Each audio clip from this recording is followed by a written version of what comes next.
Hey everybody, and welcome to the Legendarium Green Team. I'm your host Cesky, and today I have with me the Solution Hey everyone. and Eradandis. Hey yo. And today we're continuing on our great journey through the series of Cradle, and we're talking about Blackflame, the third book in the series. Now, just on a quick scale, did you guys like it? Yes or no? Just quick. Eradandis, do you want to start us off? Sure, it was fine. It was I mean, fine. Great. it was fine. Yeah. Uh-huh. And Soul? No, I liked it a lot more than Eradandis. That's fine. Okay. So let's talk a little bit about the plot. I, of course, also liked it. As everyone knows, I like most everything. So let's talk about the plot, what happens. It's right after Ethan and Lyndon and Yaren have kind of stolen the ruins, grabbed the ruins. Lyndon has been promised to fight Jai Long in a year.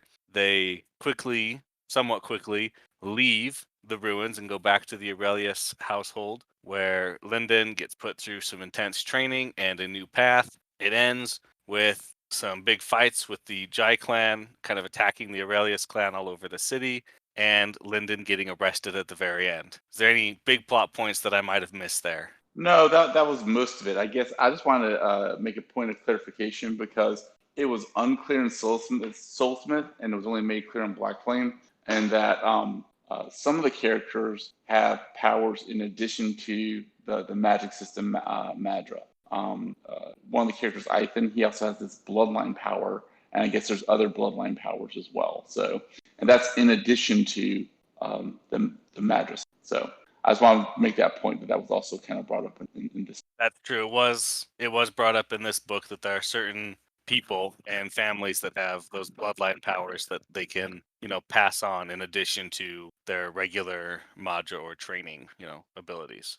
So, Well, I was about to say, in Ethan, just with that bloodline power alone, I mean that's pretty darn powerful. Like to know everything.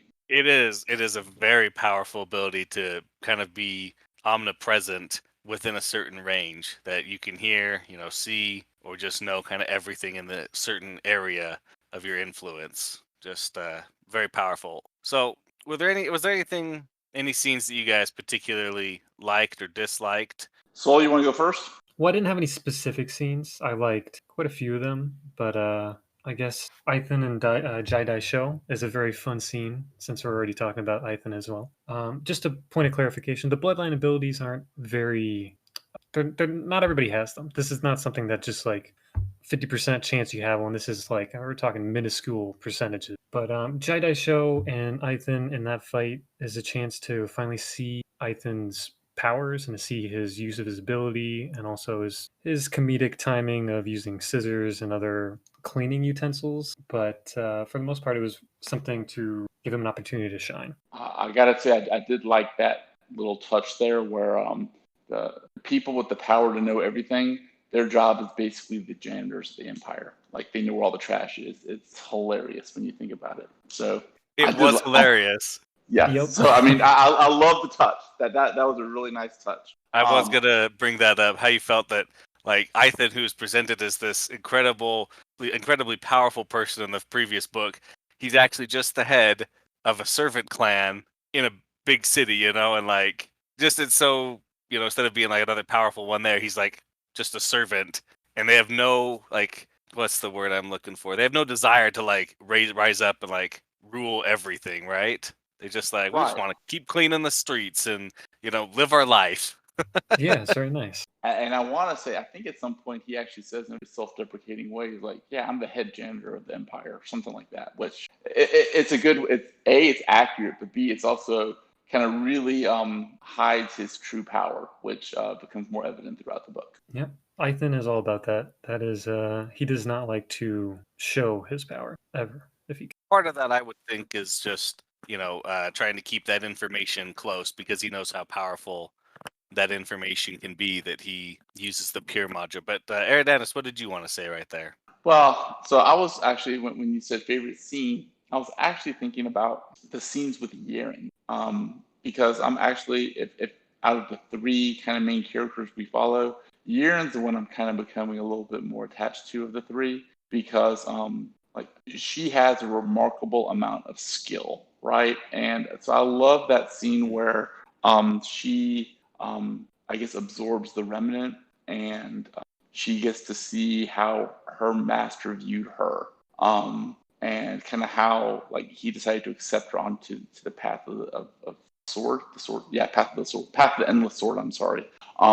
And you see various points throughout the book, and especially at the end of the book, how despite her specific level within the magic system, her skill makes her able to fight beyond her ability. And I love that concept, and I love kind of like her personality and kind of like that combination throughout the book. Oh, for sure. I definitely think this is the book where you start to see more of Yaren and more of her personality, where she was in the previous books, of course, but this is the first one I feel like you can start sympathizing more and more with her and identifying more and more with her rather than just with Lyndon. And I really appreciated that, she didn't want to lose that connection to her master, even though she knew what she needed to do with it, right? With that remnant to absorb it and gain its power.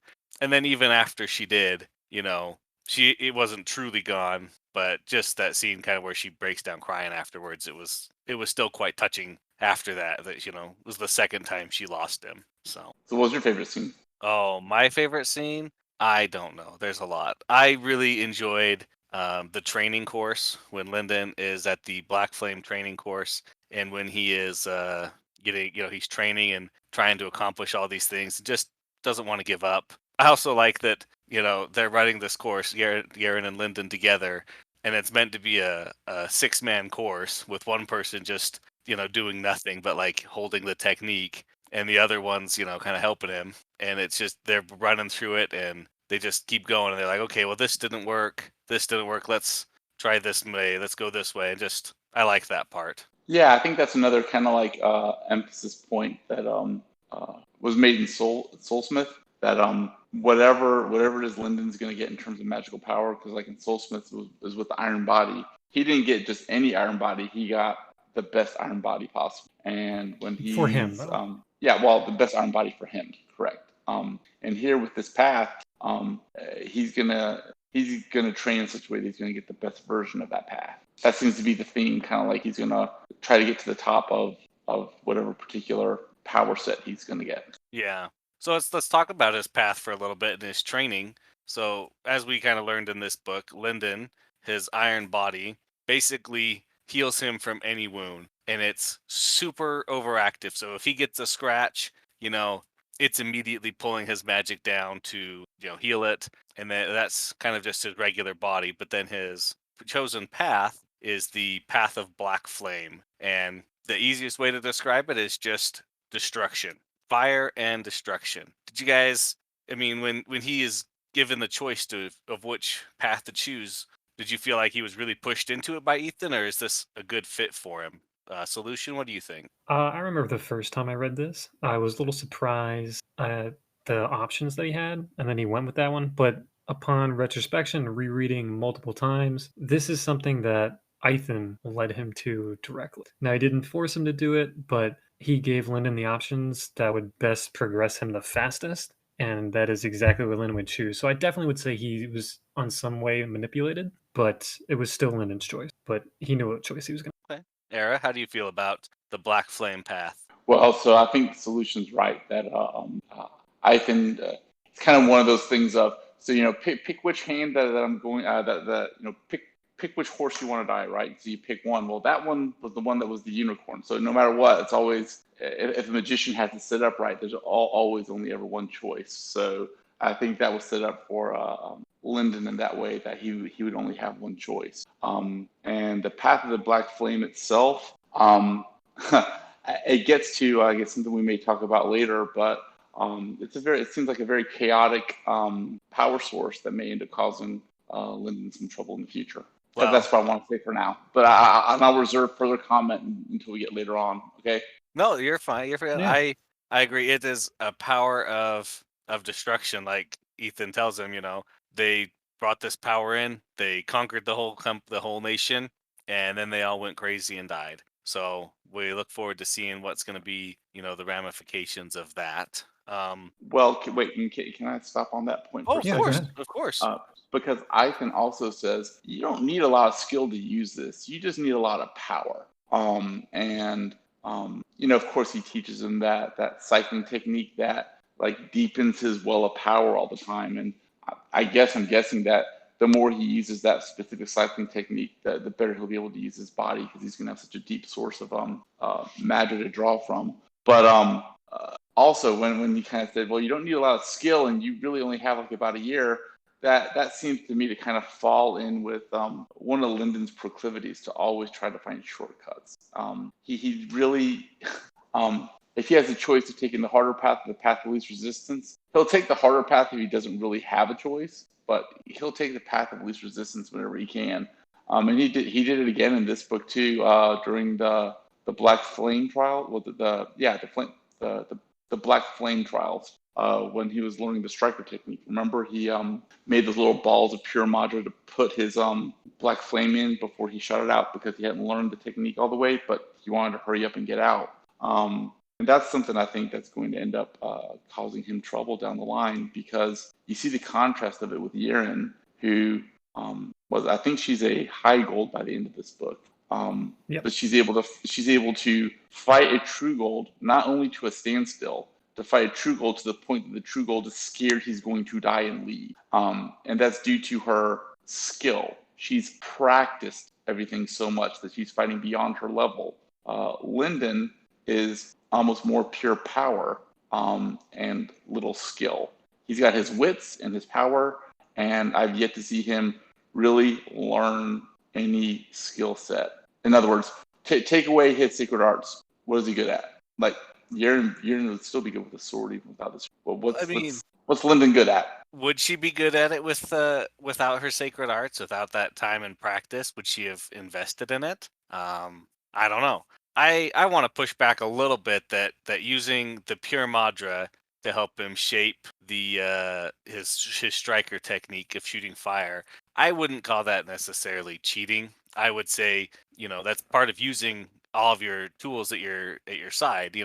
He is the only one in the entire world, basically, besides Ethan, which at this point we don't know, that can create and use pure Madra. So for him to say, I have two kind of types of Madra in my body, I've got Blackflame and I got pure, and I'm going to use the pure to help me practice, using this one to help me use the Blackflame, that I think that's totally fine, because you wouldn't tell a kid, oh, here's this bike, you have to ride it in a year or you'll die.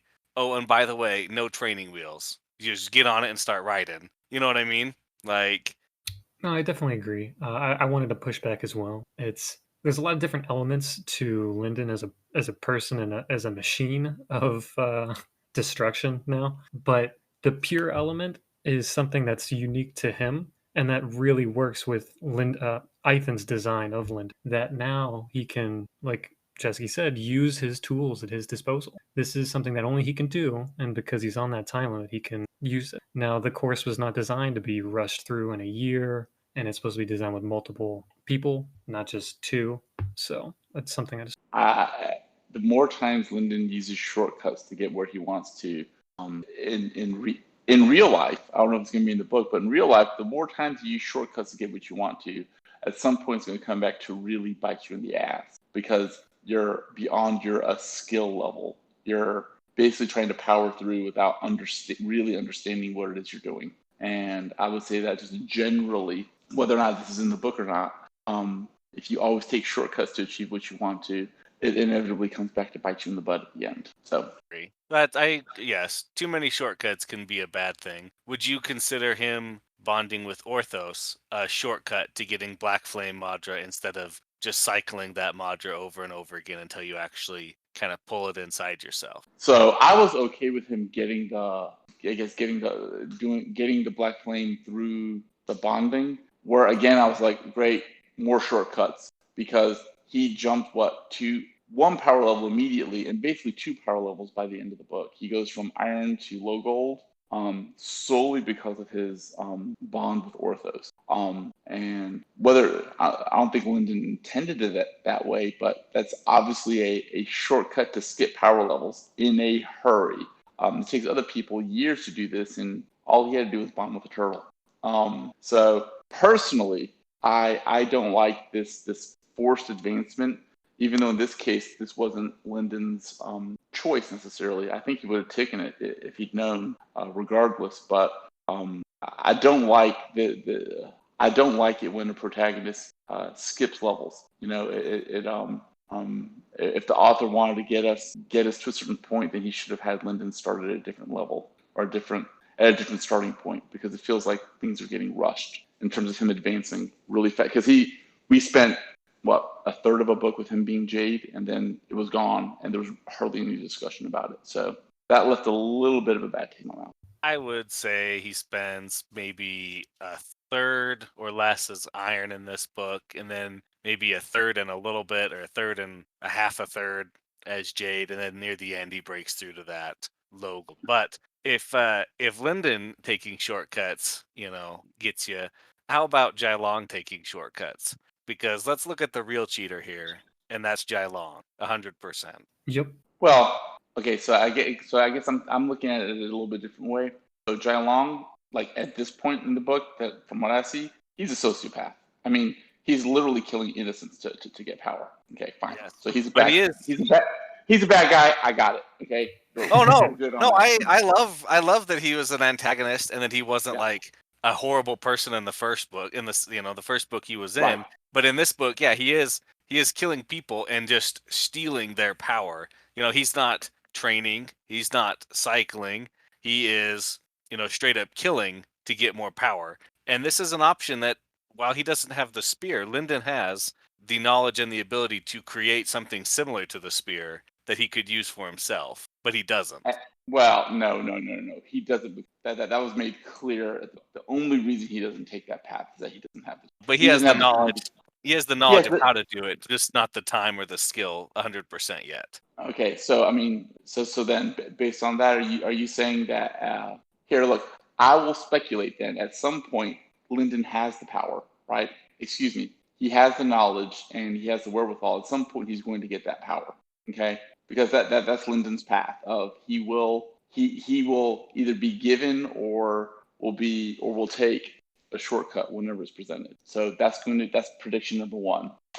For Jai Long, what I'll say is, yeah, but I don't think he's getting the power to beat Lyndon. He's getting the power to get revenge on his clan. Or did I misunderstand that? No, that's 100% right. He's getting the power to flex on his clan and to fight them because they kicked him out.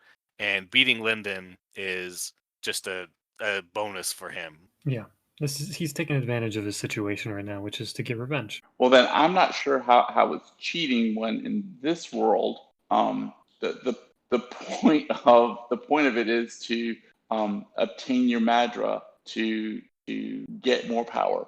Now you can get that by killing a person, then getting the remnant, and then cycling the remnant, if I understand it correctly. Or you can use this ancestor spear and double up on it. So it's a more cold-blooded way to do it, but I mean, if his goal is to get revenge on his clan, I mean, this seems to be a pretty direct 2-for-1 method. He gets to kill them, and then he gets more power as a result. The way I understand it, and maybe Soul can correct me, is that a normal way you kind of gain your power is you cycle, or you kind of pull the magic elements into you, and once you've pulled in enough, then you start advancing from level to level, and then more will get introduced later. But for now, it's just basically you cycle and pull in your element, and then you train and you fight. You don't necessarily have to kill anybody to advance.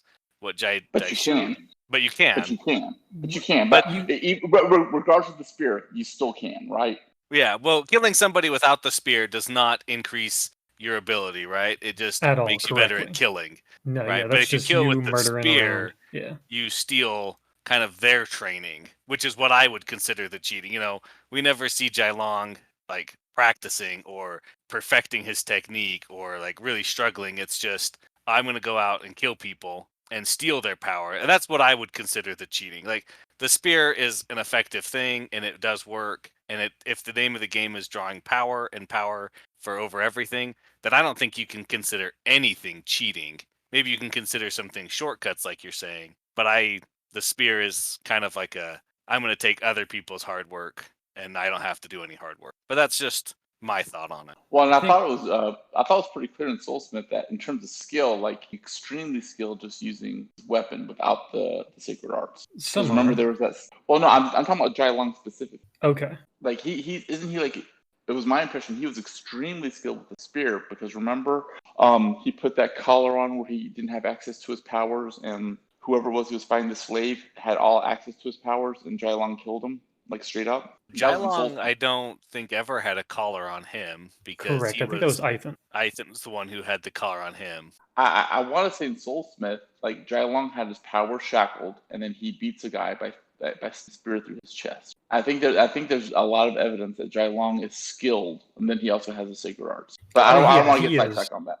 I No, I don't don't want to get sidetracked. exactly remember the scene, but I will say that he is skilled. That's similar to saying Yiren using a sword without any powers of her sacred arts would still be skilled with using a sword. Same with Jai Long and the spear. That's right. That was the only point I wanted to make. Yeah. Oh, I 100% agree that he is definitely skilled with a spear. So that's fine. I got one more thing that I can talk about, and then we can kind of just. I have one question for you guys. I also enjoyed the scene, and I know Ari, you wanted to talk about this a little bit as well, with between Ethan and the Fisher geisha, where she says, Ethan offers her the choice. Hey, do you want to come with me? Do you want to do this? And she's just so quick to obey that she doesn't like listen to him really. And Ethan complains to Lynn and he says, it's so much faster and easier for me to just tell these people who are at a lower level than me to what to do and how to do it rather than try and make them give me their actual opinion or talk with me normally because they don't do it. And I think that's a very common trap that some people can fall into. I have power. I'm just going to tell you what to do because it's easier. How do you guys feel about that? Soul, you want to go first? Sure. I think this is something that we discussed earlier in the other episodes. It's might makes right in this world. And you also have to combine that with Ethan's attitude as a person, his personality. He's a little bit weird. He's not your normal person and he wants things done. So sometimes he's like, this is the most efficient way. And he's just going to tell people what to do. That's just what he's going to do because he's an underlord now. He's the leader, technically, of the Aurelius clan and the Blackflame Empire because he's so powerful. So there's a lot of people he can just skip with the formalities and just tell them what to do and then just do it instead of all the butt kissing or whatever they want to call it. That's just, he just wants to cut through that mostly. I agree. I'll say that scene in particular, I found it humorous because I thought it was kind of like Ethan kind of showing his sense of humor of, look, I gotta boss people around because they're gonna sit here and kiss my ass otherwise. So I don't know if you have to edit that out. I'm sorry. But I love that in terms of the sense of humor. But it also brings up another point that was kind of brought up a lot in the beginning of the book. And actually, I pulled this quote so I can just read it really quick. And this is Geisha talking to Lyndon. And here's what it says. Reputation is the sacred artist's greatest treasure. If the Underlord hears that I have disrespected you, he will take that to mean that I do not respect him. You see? And then it goes to what Soulution and was just saying, the powerful have no mercy for those who step on their reputation. So that's true in this world, but I kind of want to expand that point a little bit that about reputation. Reputation is important, but it doesn't have to be a negative thing. And I think that that's an important lesson that I hope people will learn, that you don't have to use reputation just to make people afraid of you, right? If you're going to go do a profession, whatever your profession is, whether it's a mechanic, doctor, lawyer, engineer, anything, computer programmer, you will get a reputation for doing your job. And if you get a reputation for being honest and a hard worker, then that reputation is going to precede you, right? And if you get a reputation for being a jerk and difficult to work with, then that's going to precede you too. So I think that there's a point to be made about reputation, but I understand in this book that they're portraying it in a negative light, that the more powerful you are, the more people below you have to listen to you. But I think that we need to look at it like in the level 2, level 3 way, where reputation really is a positive force and it's what you make of it. So, if you want to be known as an honest person, then act honestly. Eventually, your reputation is going to precede you. I think that's just an important point that I just wanted to make. It's a general rule of life that I just saw when I saw that portion of the book. I'm going to say I agree with you 100% that your reputation is definitely what you make it, and you can be good or bad, and why not make it the best reputation you can for yourself? Be what you want to be, and your reputation will show that, right? Yeah. I agree. That theme will be throughout the other books as well, part of the series. That's a Yeah. good thing to touch on. So, And wait, I have one other question I want to make sure that I understand, sure. because I want to make sure I didn't miss this from the book. So was it the heaven and stone cycling technique that Ethan Heaven teaches and Earth Lyndon? purification wheel. Thank you. Yeah, the wheel technique, whatever it is. Yeah, I like Yaren's kind of like less words, Make it a very very simple name. So Yeah. as I understand it, like a lot of other techniques help you regenerate your power faster. This technique does not help you regenerate your power faster. Instead, it deepens your well of power. So instead of regaining it faster, you just get a deeper pool. Am I understanding that correctly? Correct. Yeah. So if we talk about Lyndon in that regard, or a normal person, like let's say we talk about Jailong for a second. His path is the Stellar Spear, right? So he can recover his Madra by absorbing like starlight or by kind of the presence of spears, right? That will make more spear Madra, in a sense, and then he can absorb that and replenish his own supply, right? Yes. So Lyndon has a pure core, which means that he can't replenish that pure core with outside influences. He can only do that with time and his own, meager ability to recover his mana or his Madra, basically, because there's no pure Madra in the world. Because if it's out there and it's pure and it touches something, then it's not pure anymore, right? Correct. Right. So the heaven and earth purification wheel, yeah, just like if he had, let's put it in terms of mana, if he had 10 mana before and then he runs this, now he's got 11 or 12, right? And then the longer he runs it, the deeper it goes. And that means that he can have, essentially this near limitless pool eventually. Like Ethan, we see that Ethan has an insane amount of pure Madra at his control. Nearly everybody, when they're fighting him in the fight with Jai Daishu, he's like, did he cover his body with Madra? That would take an insane amount of Madra to do that, and to do it repeatedly like he does. And so we see that like that has a real ability. But yeah, that's exactly what it is. It's, from 10 mana to 12 to 14, and up and up and up. Also, while we're on Lyndon, I just wanted to break down, just for error for anybody else, that the reason he has that is because, let's say at his level, there's 10 mana. That's a good way to quantify it. He split his score. So now he's technically at 5 and 5. So to be compared to somebody else, that's why, one, that technique is really good for bumping up his mana.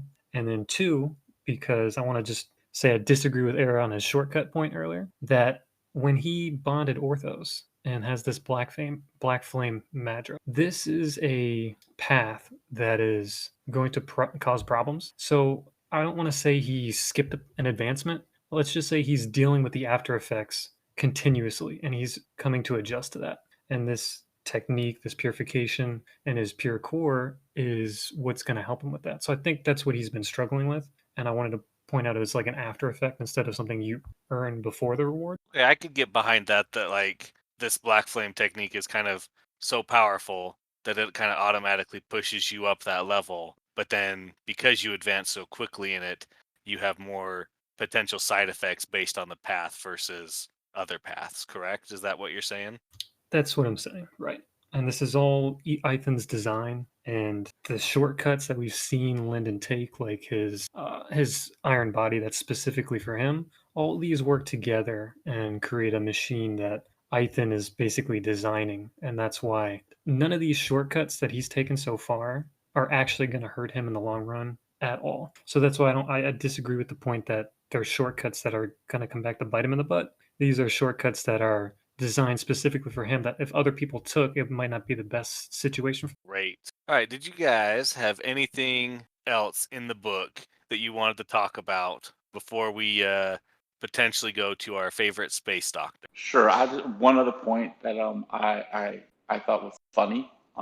Recall in Soulsmith, they talk about how Ethan's body, he can dodge raindrops, right? He's so fast and he knows where everything is. He could actually dodge. He'll never get wet because he can dodge raindrops. And then they make a specific point in the book of, I slipped off a rock. It was raining me and I fell. And I actually smiled. I thought that was really funny. Yeah, that was a great moment. The great scene when he falls down the mountain and just like face plants. They hear a Bam! scream in the distance. Yes. I kept Yeah, on waiting. I kept on waiting. Oh my God, is he going to fight something? Nah, it was a joke. It was purely a joke, and I liked it. So that was fun. great. That was a really funny scene, and you're right. It made me laugh when I read it as well. Even this time. One thing I wanted to talk about that I wanted to see if you caught, Era. I actually did not catch this on any of my previous rereads.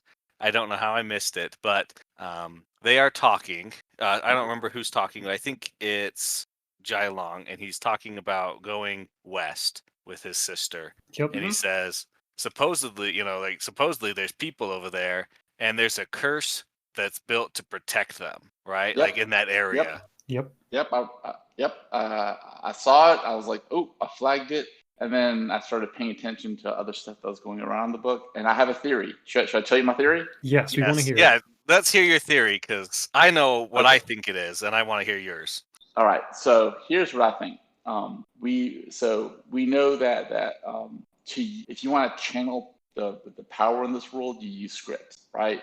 And we see the trials are a whole bunch of scripts, or you walk through a door, there's scripts on the other side of the door. What I think is going on is that the entire valley is surrounded by these scripts. Maybe they're circumscribed by the mountains themselves, and there's scripts in the mountains. I think the Sacred Valley is surrounded by scripts, and that it makes sense then for why the sage died, if that's true. Because if it's surrounded by scripts, let's say the script somehow depowers people above a certain level of ability. That would then have given the people in Sacred Valley the ability to kill the sage. Because other than that, especially after having read Blackflame, it's not logical within this world's concept for anybody to even touch the sage, given his relative power to the people in Sacred Valley. So I think the curse somehow depowers people above a certain level. I think there's scripts surrounding the valley. That's my theory. I like that theory. I'm going to have to Fantastic. just say Raffo, because even I don't know the answer. But I like yours,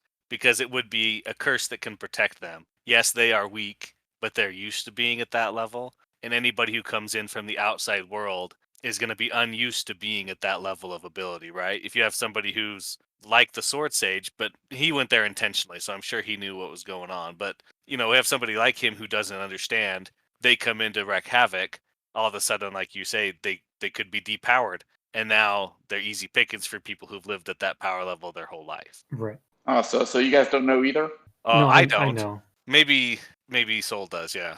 I know. I won't say I know 100%, but I do. I can confirm quite a bit, and I won't, whether you're right or wrong. I do enjoy your theories because you were pretty good with the urine's blood little thing going on there. So I'm curious how you're going to do with this theory. But I do want to point out in Undersoul and in I believe Soulsmith as well. Did you guys notice any connection with Sacred Valley and something else? I don't want to give it away if you guys didn't, but that will come back to it. Well, why don't we come back to it later, because I have No. a theory about the different words that are so we can either address that now or come back to it. The next book will be something that I'm sure we'll be able to discuss this heavily. Should be okay. Well, all right. let me say this, because when I went into Blackflame, so I had the word cradle. I knew cradle was important, and then there was a deviation that was used in Soulsmith. I'm like, okay, that's interesting. And then in this book at the beginning, they used iteration, right? And so I'm like, oh, okay, this is going to be kind of like a mashup between the Marvel Universe and Warhammer 40K. We have all these different universes, and then I guess some of these universes get chaotic because those are deviations, and then you got to get rid of the deviation. So that was kind of like my going theory. But I was trying to figure out what the hell is cradle, because cradle usually stands for a child or birthplace. So and we know from the iteration stuff that cradle's iteration 110, so it can't be the cradle for all the multiverses, right? For all the different universes, that would be 001, not 110. So cradle is the cradle of something else. And so my wild BS and the speculate in the dark theory is it's got to be something to do with the space doctor and her crew. Like somehow it was cradle's the birthplace of all of them, or some of them, or something. Because that's my going theory. And I don't have any reason to say that besides the book started with her there. They called it Cradle. She indicated it was important somehow. That's the only thing I can say based on the evidence. You can tell me to refill or not. I don't know. So Some of that will be. I don't know. We're reading find out, but actually, some of it, I believe, in this book, actually, it is confirmed that Suriel is not actually from Cradle. She's from a different planet, and that's why, or it may have been Soulsmith, where it's mentioned she used to have different hair slightly, but now she's perfected. She's not from Cradle. I confirm that within the books we've read, and Cradle has a lot of. They have a lot of people that come out of Cradle that are used as fuel or people that are like recruitment for the Abaddon. That's been confirmed so far in these 3 books. So yeah, So, this and is, that- sorry, Eric, go. no. So okay. So is that the name of this the space police, like the Abaddon? I just want to confirm that Right. because she said something about she put on the Abaddon or something like that. I don't have the quote with me. So I just want to confirm, like, I can call them the Abaddon.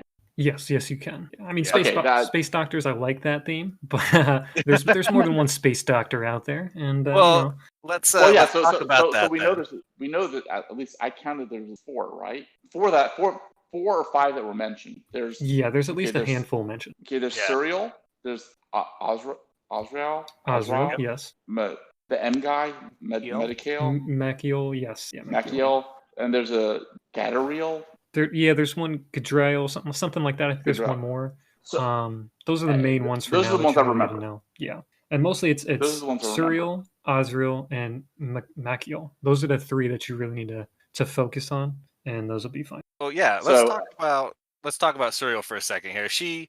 We actually get a little bit of her in the end of the book, and we learn an incredible amount about the Abaddon, which is kind of what she has become, and we learn more about the Way. So I'm going to put out, my thoughts about kind of what we're seeing here, and you guys tell me if you like it, you dislike it, if I'm, talking out my butt, or if I'm kind of right on. So if you imagine kind of like a vine, right, growing out of the ground, and then it has grapes on it, and each grape is kind of like its own world, right? Now as you grow and live in these worlds, you grow and you gain power, and eventually you can break free of that and live kind of like the Abaddon do, where they are, they can go between worlds, they have tons of power, and then there's different levels. Of course, Suriel would be at like the top of the power level next to, the other ones that are mentioned, and then you have regular people who are doing other things. Now, when a world breaks, it talks about how sometimes when they break, they would leave shards, and these shards would fly, and they could hit other worlds or grapes, and then they would cause issues. And it used to take all of their ability to just make sure that those shards did not corrupt other worlds. Right? You guys correct? Feel me so far here? Yep. Yeah, that's why I said the Marvel Warhammer mashup. But yeah, it is. It's very much that Marvel Warhammer kind of mashup. Now, how did you feel about the growth that the Abaddon went through based on one person? Because she mentions that Osriel joined, and with his ability to, destroy a planet completely and leave no shards, that their population base, their world base, went from 300 to over 12,000 worlds. Is that poor management? Well, it tells me that Suriel has been grooming Osriel's replacement. That's what that hints at me, because Lyndon is on the path of pure destruction, right? But I'll say this. Beginning, Suriel did not know that Osriel was missing, or presumed dead in this instance. Lyndon, when I can she confirm. Started. Yeah, he's not. Okay, no, that's a good point. That's a good point. Well, he's a replacement. Put it this way, because given at the end of this book, we now know. So kind of let's back up a little bit. We know Eithon has a space marble. He does. Correct. Lyndon has a space marble. Yep. And we know there's deviancies that are occurring. And to me, deviancies are an indicator of chaos, right? And according to all non-deviant paths, Lyndon is supposed to die. Okay. Or stay in Sacred Valley. Yeah, mostly he's staying in Sacred Valley, which gets But I was actually looking at the end of Soulsmith, and I don't know who was looking at it, but it doesn't tell you. But the end of Soulsmith, there's a high probability that Lyndon dies, a low probability that he gets executed in captivity. He cheats and beats Jai Lung, then he gets executed in captivity. And the third is he basically brings Jai Lung to a draw and then dies. So there's no scenario in which he lives, right? Right, So those are all deviations. Yeah. That's the report from Suriel, right? From Suriel's well, do we little know it? machine Do we thing. know it's Serial? I don't think we know it's Serial. We don't actually get Okay. confirmation on that. So that That's specific true. one, it's not. But it's also, I would say, relatively unimportant who that's for, especially at this Right. moment. If anything, it would be after book 8, which that's what we're out so far. So I guess I was reading and I assumed it was Suriel because that's kind of the gist I got from most of the other, reports that I saw. But you're right. You're right. It doesn't necessarily be Suriel. My only point being that somehow the combination of Ethan and Lyndon together is causing what are being called deviation. So somehow more chaos is being formed, right?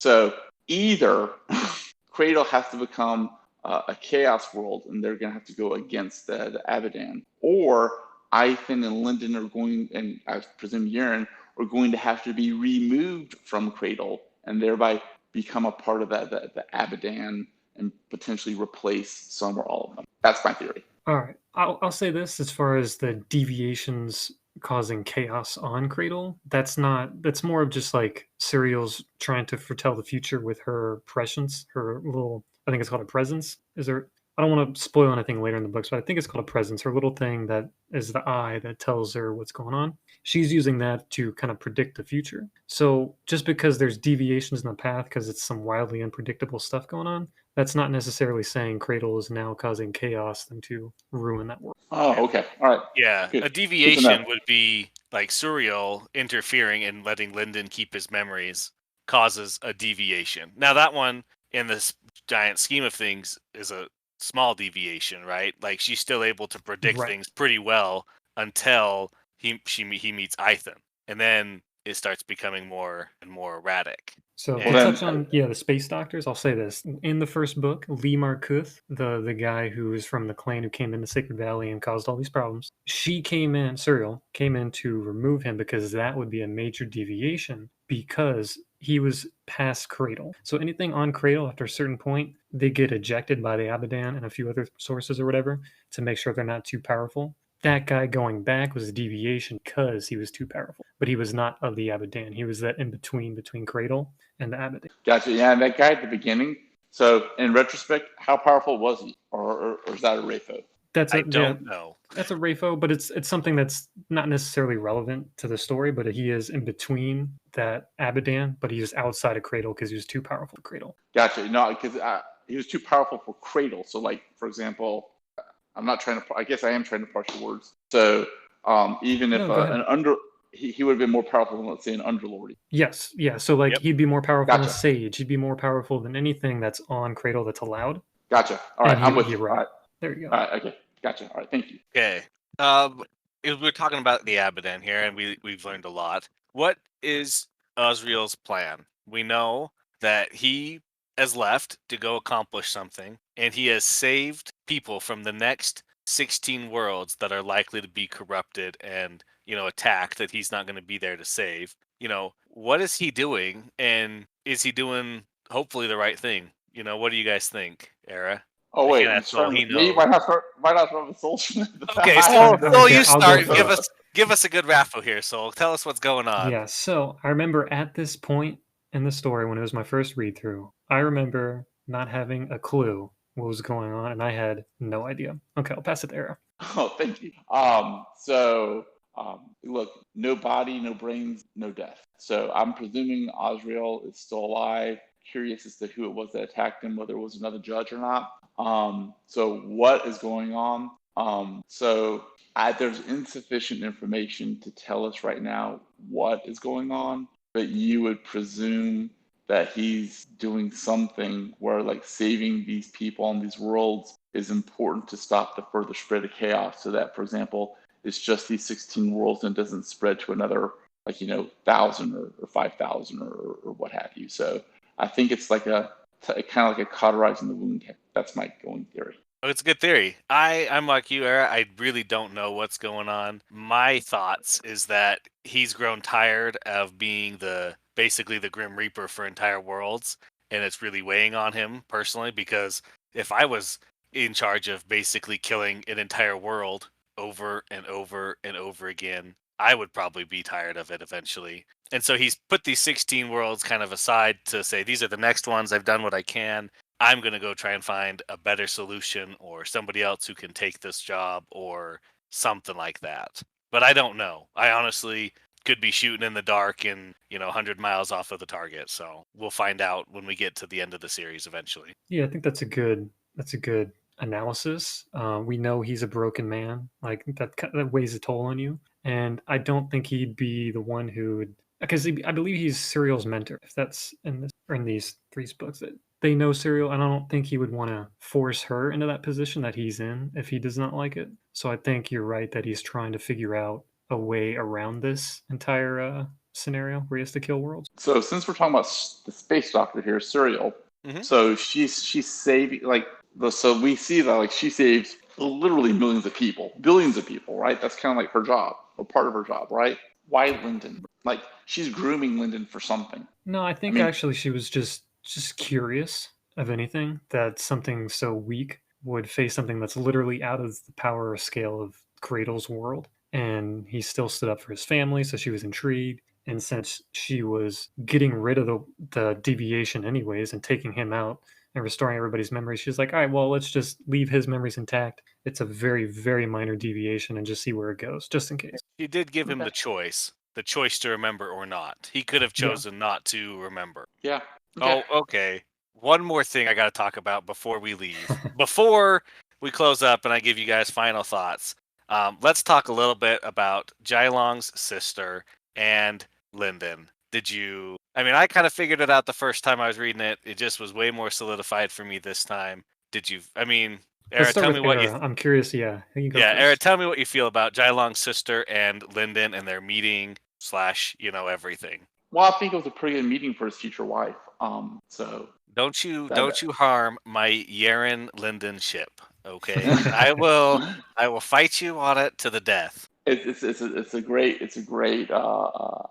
way to be his future wife.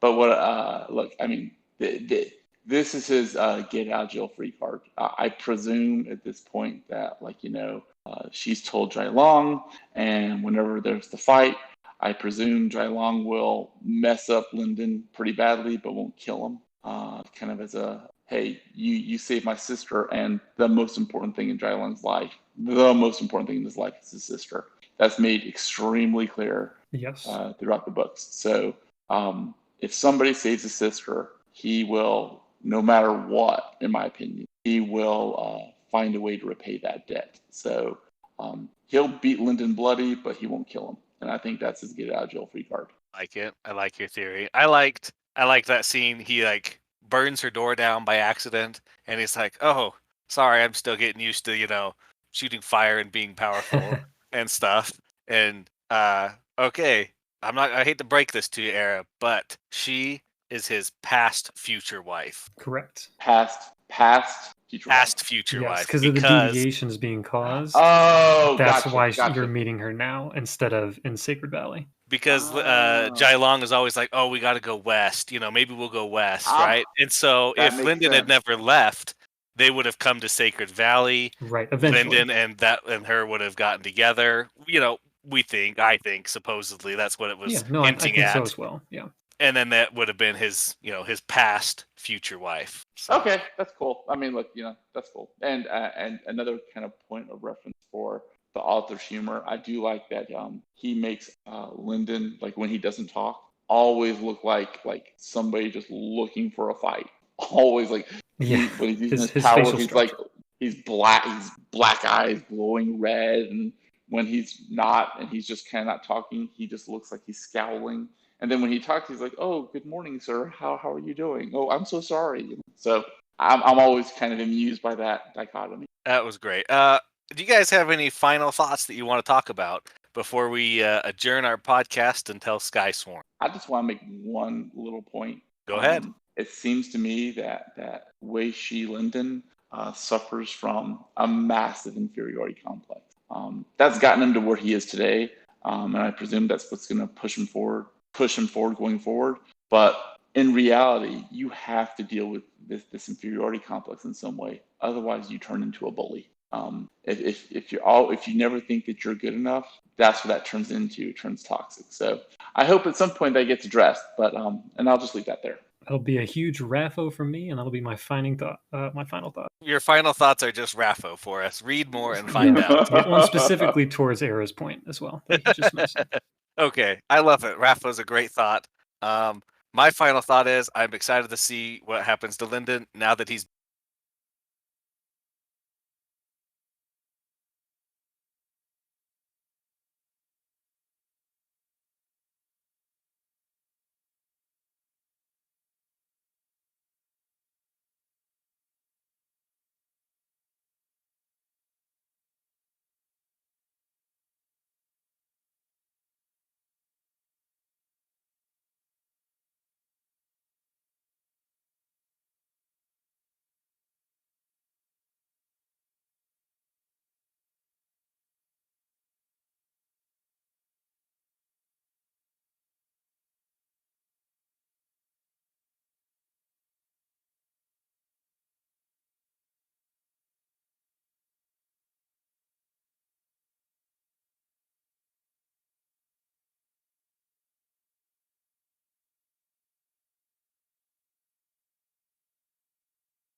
been arrested and in jail, and I'm going to leave it there, and we're going to see what happens. So that's going to conclude our episode of Blackflame. You can find us on the Legendarium's Discord.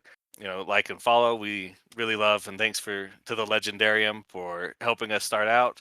Give it a listen to the Legendarium. Thanks to everybody here. Thanks Soulution. Thanks Era for participating. I think we have a great time, and I hope everybody hears that with us. Right? That's right. Absolutely. Great. I'm Cesky, and we'll see you guys in the next episode.